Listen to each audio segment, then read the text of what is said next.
Assalamualaikum warahmatullahi wabarakatuh. Saya Delia Novita dengan NIM 12120600023. Di video kali ini akan menjelaskan mengenai komponen ekosistem dan interaksinya. Pembahasan yang pertama yaitu mengenai pengertian apa sih yang disebut dengan ekosistem, di mana ekosistem sendiri berasal dari dua kata, yaitu oikos yang berarti rumah dan sistem yang berarti terdiri atas bagian-bagian utuh yang saling mempengaruhi. Ekosistem merupakan interaksi antara makhluk hidup dengan lingkungannya beserta komponennya, baik merupakan komponen biotik maupun komponen abiotik. Seperti yang kita ketahui, Indonesia merupakan negara maritim yang sangat kaya akan keanekaragaman hayati. Hal tersebut menjadikan ekosistem di Indonesia juga sangat beragam. Yang pertama yaitu ada ekosistem hutan bakau, di mana ekosistem hutan bakau menjadi tempat tinggal dan berlindung ikan, hewan pantai, hewan laut, dan juga burung-burung. Hutan bakau sendiri banyak dijumpai di pantai utara Jawa, pantai timur Sumatera, dan pantai selatan Papua. Ekosistem yang kedua yaitu adalah ekosistem hutan hujan tropis, di mana hutan hujan berupa hutan belantara yang lebat dan kaya akan keanekaragaman hayati. Hutan hujan banyak sekali dijumpai di daerah Sumatera, Kalimantan, dan Papua. Jenis tanaman yang bisa kalian jumpai di ekosistem hutan hujan tropis ini bersifat heterogen atau memiliki jenis yang beraneka ragam. Kemudian ekosistem yang ketiga yaitu adalah ekosistem padang rumput sabanan, di mana ekosistem padang rumput sabanan ini salah satunya ada di daerah Nusa Tenggara Timur dan Papua. Padang rumput sabana didominasi oleh rumput dan semak-semak. Di dalam padang rumput sabana, hidup mamalia besar seperti kuda, rusa, dan walabi.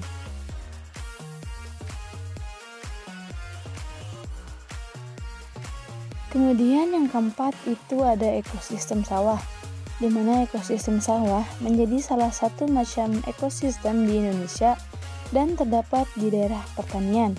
Ekosistem sawah sendiri merupakan ekosistem binaan dengan adanya tanaman sejenis, misalnya tanaman padi saja, tanaman jagung saja, atau tanaman kedelai saja. Yang terakhir yaitu adalah ekosistem kota. Pasti kalian sudah tidak asing kan melihat salah satu monumen yang ada di video ini? Nah, betul sekali, monumen tersebut ialah monumen nasional yang terletak di kota Jakarta. Ekosistem kota ini bisa diartikan sebagai ekosistem binaan yang terdiri dari beberapa komponen biotik dan abiotik yang mana didominasi oleh manusia. Oleh karena itu, kita sebagai manusia sudah sepatutnya untuk menjaga dan merawat ekosistem dengan cara membersihkan dan melestarikannya. Dengan demikian, bumi menjadi terawat dan kita akan selalu sehat. Beranjak pada pembahasan selanjutnya mengenai komponen dalam ekosistem, di mana komponen dalam ekosistem ini terbagi menjadi dua, yaitu ada komponen abiotik dan komponen biotik. Komponen abiotik adalah komponen materi makhluk yang tergolong tak hidup, di mana contohnya ada cahaya matahari, air, kelembaban, tanah, dan iklim.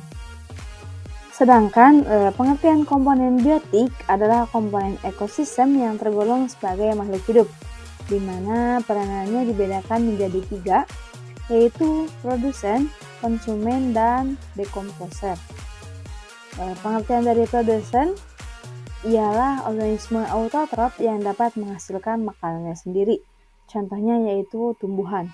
Kemudian yang kedua ada konsumen, di mana konsumen ini adalah organisme yang mengkonsumsi hasil dari produsen sendiri, yaitu ada manusia dan hewan. Dan yang terakhir yaitu ada dekomposer, di mana dekomposer ialah organisme yang mengubah zat organik menjadi zat anorganik atau bakteri pengurai, yaitu contohnya ada jamur. Pembahasan selanjutnya mengenai interaksi dalam ekosistem. di mana terbagi menjadi 4, yaitu yang pertama interaksi individu, kemudian interaksi antar populasi, kemudian interaksi antar komunitas, dan yang terakhir interaksi antar komponen abiotik dan komponen biotik. Pertama yaitu interaksi individu. Interaksi individu ini terbagi menjadi 2, yaitu ada netral dan simbiosis. Netral ialah hubungan tidak saling mengganggu antara makhluk hidup dalam habitat yang sama. Adapun simbiosis adalah hubungan antar makhluk hidup dari spesies yang berbeda yang hidup bersama. Simbiosis terbagi menjadi 3 macam, yaitu ada simbiosis mutualisme, simbiosis komensalisme, dan simbiosis parasitisme. Simbiosis mutualisme sendiri ialah simbiosis yang menguntungkan kedua belah pihak. Sebagai contoh yaitu ada burung jalak yang memakan kutu dari kerbau. Kemudian simbiosis komensalisme ialah simbiosis yang menguntungkan satu pihak tetapi tidak merugikan pihak lainnya. Sebagai contoh yaitu ada ikan remora dan ikan hiu. Dan yang terakhir ada simbiosis parasitisme, yang mana simbiosis ini menguntungkan satu pihak dan merugikan pihak lainnya. Sebagai contoh yaitu ada nyamuk yang menghisap darah dari hewan lain. Yang kedua yaitu interaksi antar populasi, di mana interaksi antar populasi ini terbagi menjadi 2, yaitu ada kompetisi dan alelopati.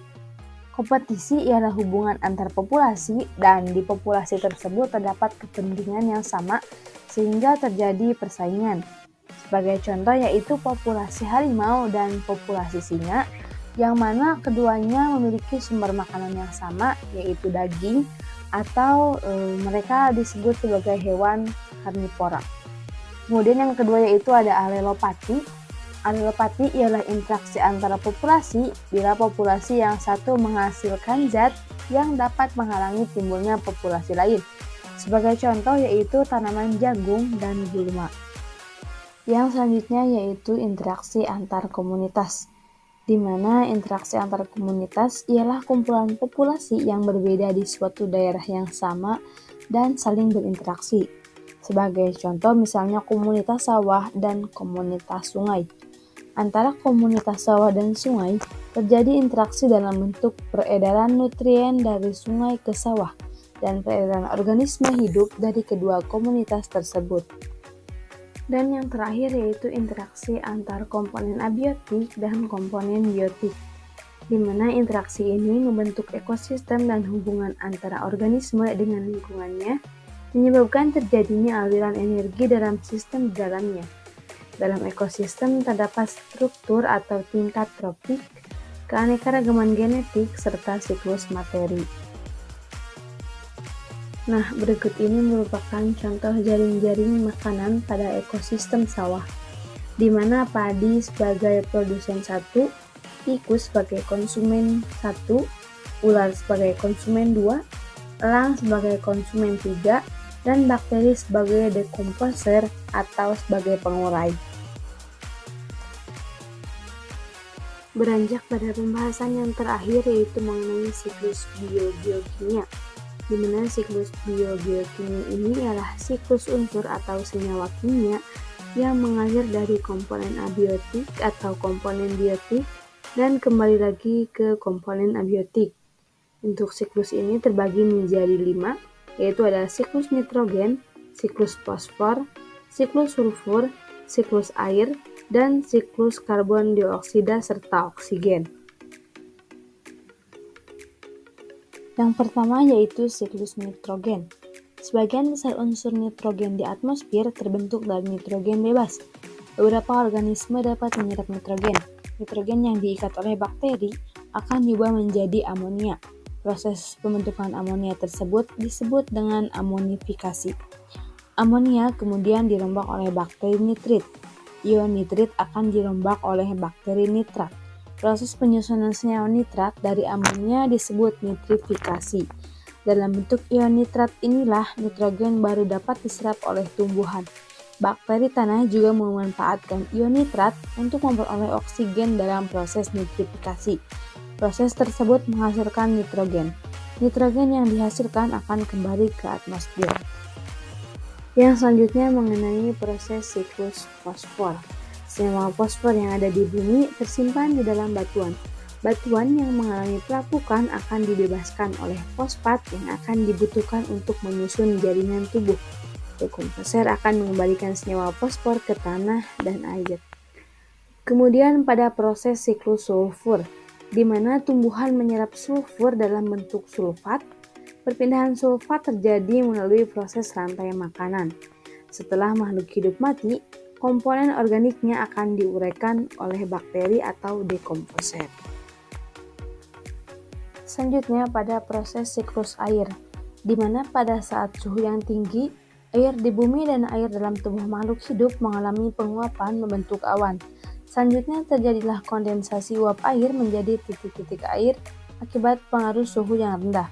Air hujan lalu meresap ke dalam tanah dan dimanfaatkan oleh makhluk hidup, serta sebagian lagi mengalir menuju lautan.